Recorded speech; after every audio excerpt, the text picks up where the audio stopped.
दोस्तों, भगवान विष्णु और माता लक्ष्मी के आशीर्वाद से 7 जनवरी 2024 को साल की पहली बड़ी एकादशी सफला एकादशी इस दिन बना दिव्य और दुर्लभ महाशुभ संयोग महालक्ष्मी योग। इस दिन यानी 7 जनवरी को साल की पहली एकादशी यानी सफला एकादशी के दिन चुपचाप गाय माता को खिला दें।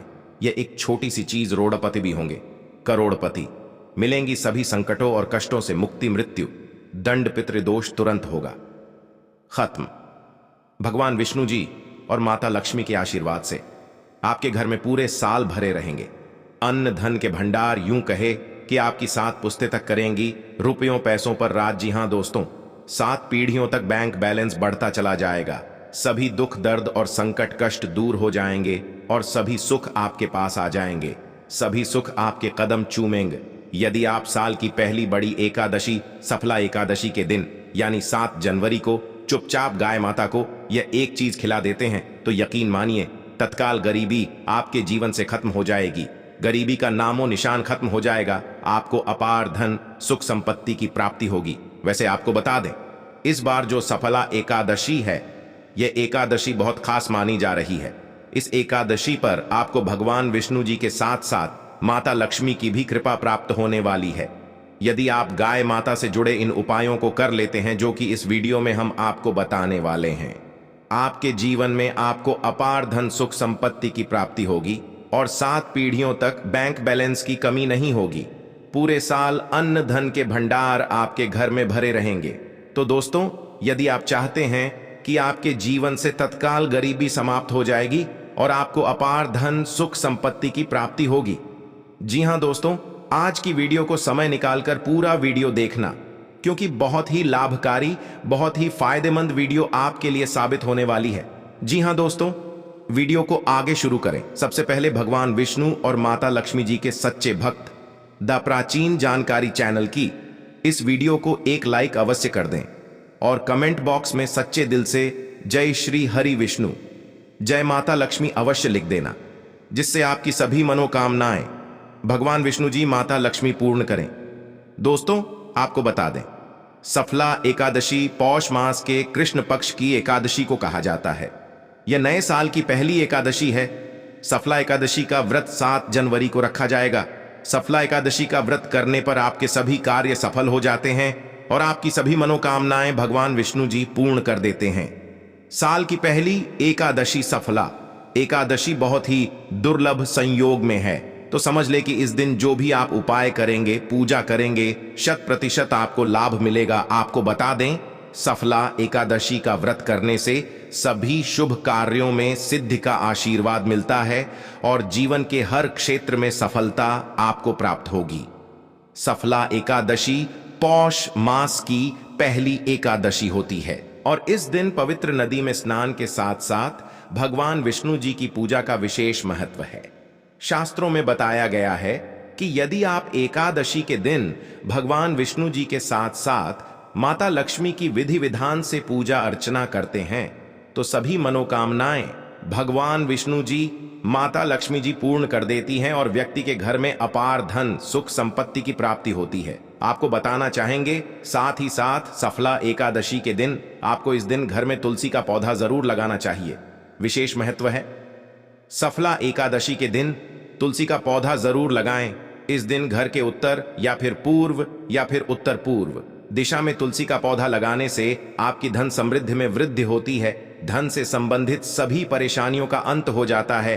अपार धन सुख संपत्ति की प्राप्ति हो जाती है। सफला एकादशी पर यदि आप व्रत नहीं कर सकते तो विधि विधान के साथ पूजा करने के बाद आप कुछ खान पान आप ग्रहण कर सकते हैं। यदि व्रत करना संभव ना हो सके तो विधि विधान से भगवान विष्णु या माता लक्ष्मी का पूजन कर ले। और साथ ही साथ यदि आप ऐसा करते हैं तो ऐसा करने से भगवान विष्णु जी की कृपा प्राप्त होती है। और सफला एकादशी के दिन भगवान विष्णु जी को खीर का भोग जरूर लगाए। आप उसमें तुलसी का पत्ता जरूर डालें और इस दिन अन्न धन वस्त्र जो भी बने दान धर्म के काम जरूर करें। जो भी आपसे श्रद्धा सामर्थ्य के अनुसार बने दान धर्म के काम जरूर करें। अन्न धन वस्त्र जो भी बने। एक उपाय और करें, आप इस दिन पीपल के पेड़ के नीचे आपको आटे का बना हुआ चौमुखी दीपक सरसों के तेल से जरूर जलाना है उसमें लाल वाली कलावे की बाती लगा ले और पीपल के पेड़ के नीचे इस दीपक को आपको जलाना है। भगवान विष्णु जी के मंत्रों का जाप करें। आपके जीवन में आपको अपार धन सुख संपत्ति की प्राप्ति हो जाएगी। यह उपाय भी जरूर कर ले। तो दोस्तों, अब बात करते हैं कि आपको गाय माता से जुड़े कौन कौन से उपाय इस दिन यानी 7 जनवरी सफला एकादशी साल की पहली एकादशी के दिन जरूर करने हैं, जिससे तत्काल गरीबी समाप्त हो जाए, आपके घर में अपार धन सुख संपत्ति की प्राप्ति हो, 7 पीढ़ियों तक बैंक बैलेंस की कमी ना हो, सभी दुख दर्द संकट कष्ट दूर हो जाए और सभी सुख आपके पास आ जाए। तो चलिए शुरू करते हैं। कौन कौन से गाय माता से जुड़े हुए खास और महत्वपूर्ण उपाय हैं जो कि आपको 7 जनवरी सफला एकादशी के दिन जरूर करना चाहिए। चलिए शुरू करते हैं दोस्तों। सनातन परंपरा में गाय माता गंगा और गाय माता त्री का बहुत ज्यादा धार्मिक महत्व है। मान्यता है कि गौ माता के शरीर पर 33 कोटि देवी देवताओं का वास होता है। गौ माता की सेवा एवं पूजा करने वाले जातक पर इन सभी देवी देवताओं की कृपा बरसती है।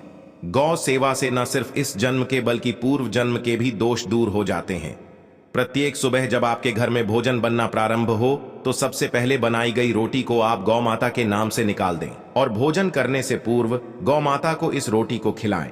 यदि संभव हो तो काली गाय माता को खिलाएं। यदि काली गाय माता ना मिले तो सफेद गाय माता को भी आप खिला सकते हैं। प्रत्येक पूजा और मांगलिक कार्य में गौ माता या उनसे जुड़ी चीजें जैसे गाय माता का गोबर, गोमूत्र, गाय माता का दूध अथवा गाय माता के दूध से बना घी अवश्य शामिल करें। इससे आपको पुण्य फलों की प्राप्ति होगी। सनातन परंपरा के अनुसार जिस घर में गाय माता होती है उस घर से जुड़े सभी वास्तु दोष स्वतः ही समाप्त हो जाते हैं। किसी भी पूजा में गाय माता से प्राप्त पंचांग युक्त पदार्थ का उपयोग अवश्य शामिल करें, क्योंकि पंचांग के बिना कोई भी पूजा पाठ और हवन सफल नहीं होता। जहां दोस्तों, गौ कृपा पाने के लिए प्रतिदिन सप्ताह अथवा महीने में परिवार समेत एक बार गौशाला जाने का नियम जरूर बनाएं और वहां गाय माता को हरा चारा जरूर खिलाएं। इससे आपको शुभ फलों की प्राप्ति होगी और साथ ही साथ गौ सेवा और गौ पूजा से 9 ग्रह शांत हो जाते हैं और इनसे जुड़े दोषों का निदान हो जाता है। गर्मियों में गौ माताओं को पानी पिलाएं और सर्दी में गौ माता को गुड़ अवश्य खिलाएं। ध्यान रखें कि गर्मियों में गाय माता को गुड़ न खिलाएं। अनेक देवी देवताओं को अपने शरीर पर धारण करने वाली गौ माता से जुड़े कई शुभ और अशुभ संकेत भी होते हैं। मतलब गाय माता का दूध दहाते समय यदि गाय माता ठोकर मार दे और सारा दूध बिखर जाए तो अपशगुन होता है। यदि कोई यात्रा पर आप निकल रहे हो और गाय माता अपने बछड़े को दूध पिलाती सामने आ जाए तो निश्चित रूप से जिस यात्रा के लिए आप निकले हैं वह यात्रा आपके लिए अवश्य ही सफल होगी और वह काम जिसके लिए आप निकले हैं वह अवश्य ही पूर्ण होगा। यात्रा पर जाते समय बाईं ओर गाय माता की आवाज आना और रात्रि में गाय माता की हुंकार करना भी शुभ होता है दोस्तों। साथ ही साथ गाय माता के साथ आप भूलकर भी यह काम ना करें, अन्यथा मिलता है घोर नरक और जीवन भर की परेशानियां। जी हां दोस्तों, गाय माता को राष्ट्रीय पशु बनाए जाने और इन्हें मौलिक अधिकार दिए जाने की बात हो रही है तो सवाल उठता है कि गाय माता जब भारतीय संस्कृति का अहम हिस्सा है तब भी गाय माता के साथ लोग खराब व्यवहार कैसे कर लेते हैं। गाय माता दर दर भटकती रहती है, भरपेट इन्हें चारा तक लोग नहीं देते। गाय माता जब तक दूध देती रहती है तो उनकी सेवा होती है और जैसे ही दूध देना बंद कर देती है तो लोग इन्हें उनकी किस्मत पर छोड़ देते हैं, सड़कों पर और गलियों में भटकने के लिए। ऐसे में गोवंश जीवों को कोई डंडे से मारता है तो कोई उन पर पानी डाल देता है, कभी वाहनों से इन्हें ठोकर लग जाती है तो कभी बीमार होकर बेचारी गाय माता दम तोड़ देती हैं। ऐसे में जरूरत है इन बातों को जानने कि गाय माता को लेकर शास्त्रों में क्या कहा गया है, गाय माता के साथ आपको कैसा व्यवहार करना चाहिए। जी हां दोस्तों, गाय माता को कभी भी मारना पीटना नहीं चाहिए। शास्त्रों में गाय माता को माता का दर्जा दिया गया है। गाय माता को मारने पीटने वाले को पाप का भागी माना जाता है। ऐसे घरों को नरक लोक में वर्षों तक कष्ट भोगना पड़ता है, अगले जन्म पशु योनि में मिलता है। कहा जाता है कि गौतम मुनि ने गलती से गाय माता को डंडा मार दिया था, जिससे गाय माता की मृत्यु हो गई थी और इस पाप से मुक्त के लिए इन्हें वर्षों तक तपस्या करनी पड़ी।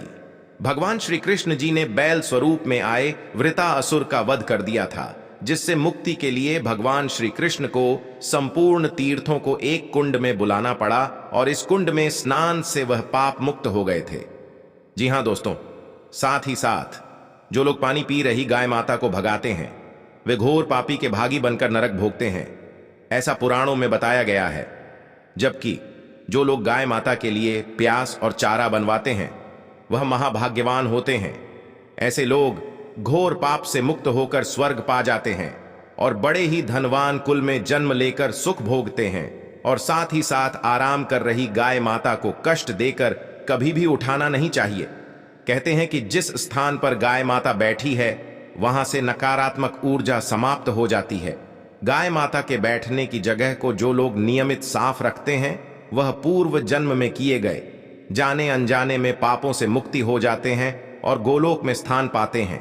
गाय माता को डंडा मारकर उठाना, पानी डालकर उठाने से मनुष्य पाप का भागी बनता है और अगले जन्म में उसे दर दर भटकना पड़ता है। और साथ ही साथ शास्त्रों में बताया गया है कि गाय माता का दूध उसके बछड़े के लिए होता है। गाय माता के बछड़े से बचा हुआ दूध ही मनुष्य को लेना चाहिए।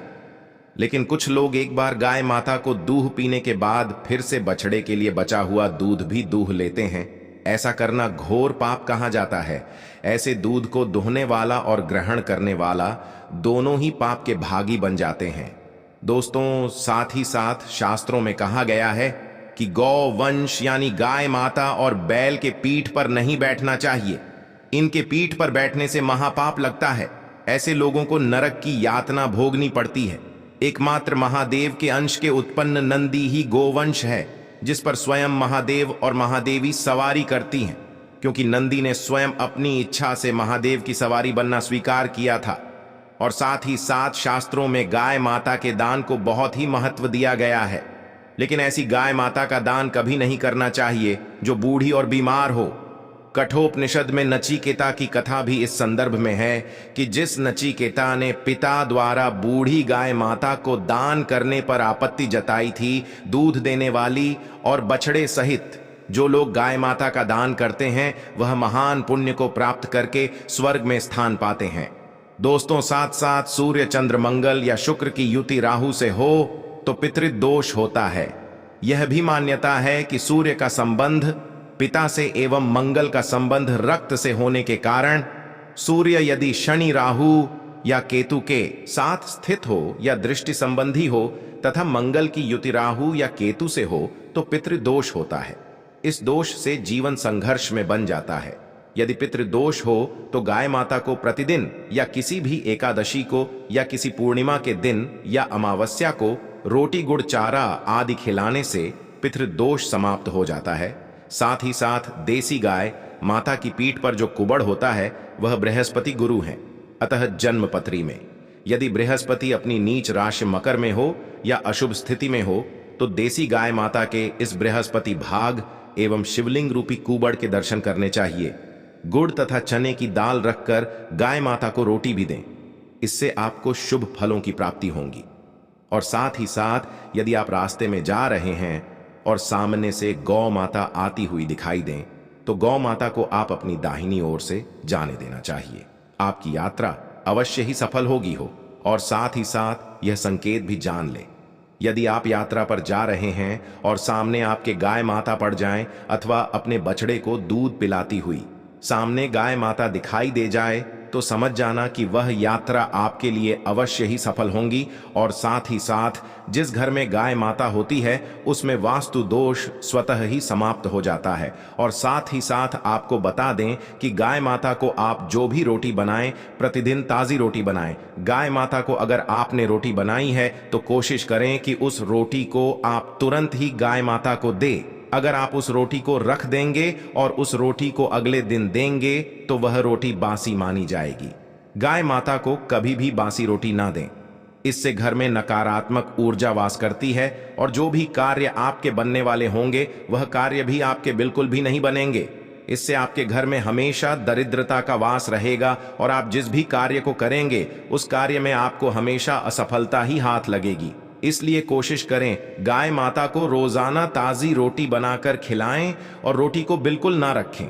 बासी रोटी गाय माता को ना दें और साथ ही साथ सड़ी गली चीजें गाय माता को नहीं खिलानी चाहिए कि घर में कोई फल है, कोई सब्जी है, सड़ जाए तो लोग क्या करते हैं, गाय माता को खिला देते हैं। नहीं, ऐसा नहीं करना चाहिए। ऐसा करने से यदि आप गाय माता को खिलाते हैं तो और आप पाप के भागी बन जाते हैं। आप बिल्कुल भी सड़ी गली चीजें गाय माता को ना खिलाएं और साथ ही साथ आप आटे की 11 लोई बनाकर उनके ऊपर हल्दी लगाएं। इसके बाद आप उन 11 लोई को एक एक करके गाय माता को खिलाएं। प्रत्येक लोई को खिलाएं, जिससे आपके जीवन में खुशियां ही खुशियां होंगी। और आप 7 बार गाय माता की परिक्रमा भी कर ले तो आपके समस्त कार्य पूर्ण होंगे। और साथ ही साथ आप गाय माता को जब भी रोटी दें, रोटी पर या तो आप थोड़ी हल्दी लगा लें या थोड़ा गुड़ रख लें। अगर गुड़ ना हो तो आप थोड़ा मिश्री रख सकते हैं, थोड़ा घी रख सकते हैं। या दोस्तों, गाय माता को कभी भी सूखी रोटी ना खिलाएं। सूखी का मतलब गाय माता को जो भी रोटी खिलाए उस पर कुछ ना कुछ रख कर खिलाए। हल्दी रख ले, गुड़ रख ले, मिश्री, घी जो भी रख ले, मतलब खाली रोटी नहीं खिलानी है। ध्यान इस बात का रखें, जब ही आपको शुभ फलों की प्राप्ति होगी। दोस्तों, ये थे गाय माता से जुड़े कुछ महत्वपूर्ण उपाय, कुछ बातें जिन्हें आपको ध्यान में जरूर रखना चाहिए। दोस्तों, वीडियो अच्छी लगी हो तो वीडियो को लाइक करें और चैनल द प्राचीन जानकारी पर नए हैं तो चैनल को सब्सक्राइब करके बेल आइकन को प्रेस करें ताकि ऐसी ही ज्ञानवर्धन और महत्वपूर्ण वीडियो आप तक पहुंच सकें।